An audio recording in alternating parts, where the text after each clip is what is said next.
Good evening, Bahamas. I'm Samarco Lightborn, and thank you for tuning in to the Blaze 98.3 FM's local news broadcast. Today is Tuesday, May 31st, 2022. More aggressive policies and procedures for gun control. Prime Minister Philip Brave Davis calls on the U.S. to intervene on American gun traffickers linked to the Bahamas. According to officials, a major discovery is residents with dual citizenship in the Bahamas and America who purchase guns under the guise of the right to bear arms. Davis told reporters on the sidelines of the 36th Annual General Meeting of Association of Caribbean Commissioners of Police that his administration has been really anxious about the fact that the U.S. government have tracked most of the guns that Bahamian criminals use in violent crimes to specific shops in the United States and to manufacturers. Davis continued, "We are saying to the Americans they need to do more, and whereas we don't want to get involved in the domestic issue about the right to bear arms, we are concerned that purchasers of guns are not just buying it to bear, but rather to export and traffic." Davis said that some legislative intervention has to be engaged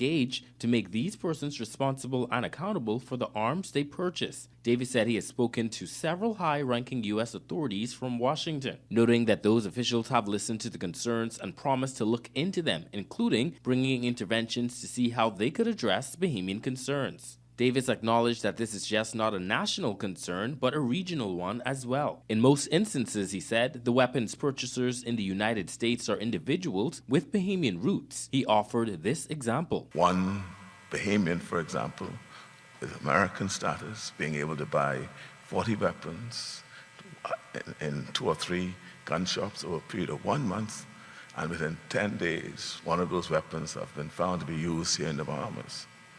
And it's only after, through the efforts of our police officers, they're able to determine that that one person bought those 40 guns within those period of time. The Royal Bahamas Police Force has seized more than 170 illegal guns and more than 2,600 rounds of ammunition across the nation. Some of these weapons, including semi-automatic rifles, had been modified with extended clips to carry up to 200 rounds of ammunition. On the healthcare front, the Blaze 98.3 FM continues to follow the global outbreak of monkeypox. According to the Ministry of Health and Wellness, there was one person who was potentially exposed to a virus carrier, and the ministry outlined the details in an official press release. It reads, "The Ministry of Health and Wellness wishes to assure the public that there are no confirmed cases of monkeypox in the country. At present, the National Disease Surveillance Unit is monitoring an individual who arrived in the Bahamas last weekend with a travel history of locations where outbreaks have occurred. That individual has been placed in isolation and samples have been obtained for processing. The male, who is in his mid-30s, has had significant resolution of his signs and symptoms. His only known contact is his wife, who is not showing any signs of monkeypox." The ministry has issued an alert which has been sent to physicians across the country to continue surveillance for any persons who may present with signs and symptoms of monkeypox. Symptoms of monkeypox include skin rash, fever, headache, backache, swollen lymph nodes, chills, and exhaustion. Symptoms can last for 2 to 4 weeks. The death rate associated with the disease is low, ranging between 3 to 6% of persons infected. Any person who feels that he or she has these symptoms are asked to practice health and safety protocols, physical distancing, wearing a face mask, and hand sanitizing, and contact their primary care physician or nearest public health care center for evaluation at the earliest opportunity. To date, the World Health Organization has confirmed that nearly 200 cases of monkeypox has been reported in more than 20 countries worldwide. The disease is being described as containable by the WHO. Furthermore, the director of the National HIV/AIDS and Infectious Disease Program, Dr. Nikia Forbes, says residents are not at a major risk of monkeypox at this time. There are about 10 cases in the United States, and that is spread across several states, but it is being monitored extremely closely, and it is definitely something that is containable at this time, although things can change. And so it's not a very big risk to the general population right now. The risk to the general population remains low at this time. And in related news, the Ministry of Health and Wellness also releases official communication warning residents of a COVID-19 vaccination scam. Here's what you need to know before answering or communicating with an unknown number in this regard. The ministry has been made aware that persons have been receiving WhatsApp calls from the telephone number 1-450-232-2565, where the caller is claiming to represent the ministry and offering money in exchange for personal information. The public is advised that the number does not belong to the Ministry of Health and Wellness, and the ministry does not offer money for information. This is a scam, and members of the public should not provide any of their details to the caller. The public is reminded to be cautious when answering calls, emails, or text messages and releasing personal and financial information to strangers. The public is advised to check for information updates on the ministry's website, www.bahamas.gov.bs/health, or any of its official social media handles. And in a time when the momentum for ecotourism, preserving heritage sites, and protecting the environment has never had more traction, certain pine forests in the country are under siege. Executive Director of the Bahamas National Trust, Eric Carey, weighs in on what appears to be the worsening issue of deforestation in the Carmichael area, saying it has been a complex issue for quite some time, where pine forests are disappearing. I know that the government has discussed this at the very highest level, but it's a complex issue, and there are a lot of government agencies involved. There are illegal roads happening, so that's Ministry of Works, Physical Planning, Department of Forestry.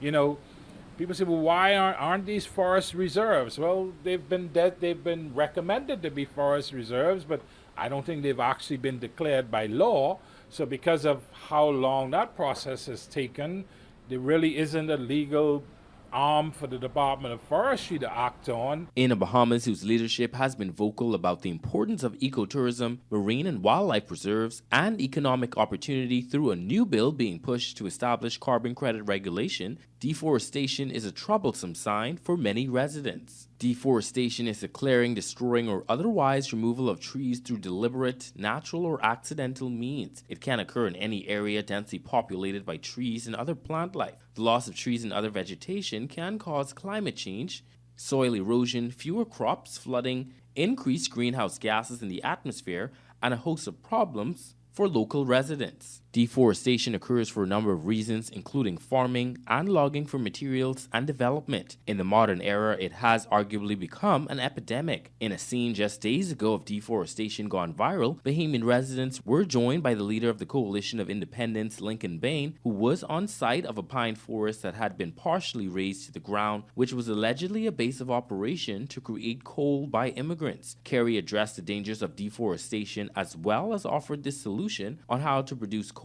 in a more prudent and environmentally friendly manner. If we're going to allow charcoal production to take place, probably the species to use is the invasive casuarina.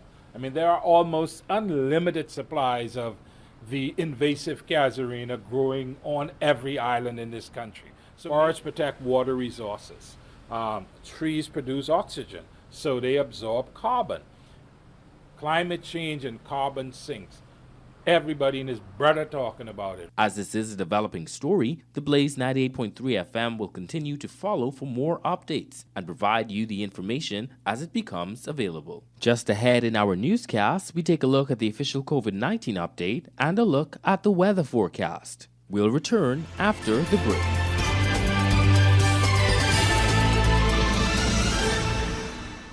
23 degrees north at Grand Isle. It's the perfect getaway. Dining at the Grand Isle Resort's Grill House offers an authentic taste of the islands, from Caribbean seafood specialties to delicious steakhouse steaks. We serve up flavorful grill house cuisines along with familiar Bahamian-style favorites, served in a beautiful 5-star oceanside setting. The Grill House at 23 degrees north is open for dinner only, 5:30 p.m. to 11 p.m. Wednesdays through Sundays. Call 358-5000. Can't wait to see you there.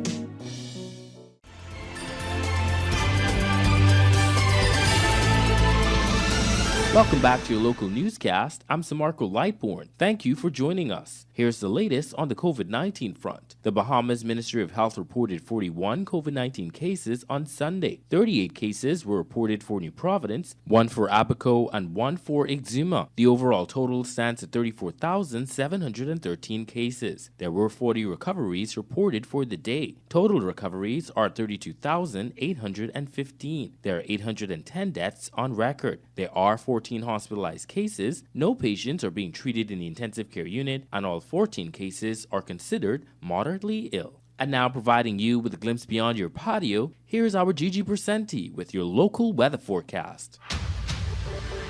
Good evening. Here's a look at your local weather forecast for Tuesday, May 31st, 2022, as issued by the Bahamas Department of Meteorology. General situation: deep layer troughing combined with moisture streaming from the Gulf of Mexico will enhance shower activity, especially over the northwest Bahamas through tonight. Special warnings: there is the risk of rip currents, especially along eastern and southern shorelines in the southeast Bahamas. Boaters and residents should remain vigilant due to possible waterspout and or tornadic activity. For the central and southeast Bahamas, weather partly cloudy to cloudy, warm and a bit breezy with isolated showers and a few possible thunderstorms. A small craft caution is in effect for the southeast Bahamas. Expect gusty winds and higher seas in or near heavy showers and thunderstorms. Winds east to southeast at 10 to 15 knots in the central Bahamas and 15 to 20 knots in the southeast Bahamas. Seas 2 to 4 feet over the ocean in the central Bahamas and 4 to 6 feet in the southeast Bahamas. Today's daytime high temperature was 86 degrees Fahrenheit, 30 degrees Celsius. Overnight low, 72 degrees Fahrenheit, 22 degrees Celsius. Sunsets at 7:54 p.m., sunrise at 6:19 a.m. on Wednesday. Moonsets at 9:14 p.m., moonrise at 7:44 a.m. on Wednesday. We're currently experiencing low tide, high tide 9:33 p.m., low tide 4:05 a.m. on Wednesday, high tide 9:49 a.m. on Wednesday. For your weather outlook: variably cloudy and warm with scattered showers and isolated thunderstorms. For your tropical weather outlook: a large and complex area of low pressure is expected to develop near the Yucatan Peninsula and the northwestern Caribbean Sea in a couple of days, partially related to the remnant of Agatha from the eastern Pacific. This system could become a tropical depression while it moves northeastwards over the northwestern Caribbean Sea and southern Gulf of Mexico late this week. The system will have a 60% chance of formation during the next 5 days. The public is reminded that the official start of the hurricane season commences June 1st. However, residents are encouraged at this time to continue their preparation before the start of what is anticipated to be an active hurricane season. I am Gigi Presenti, and this has been a look at your local weather forecast. Thank you so much for tuning in. I'm Samarco Lightborn, reporting for the Blaze 98.3 FM. We invite you to join us for a morning broadcast with Westrel and Ferguson, Monday through Fridays at 8 a.m. Good evening, Bahamas, and stay safe.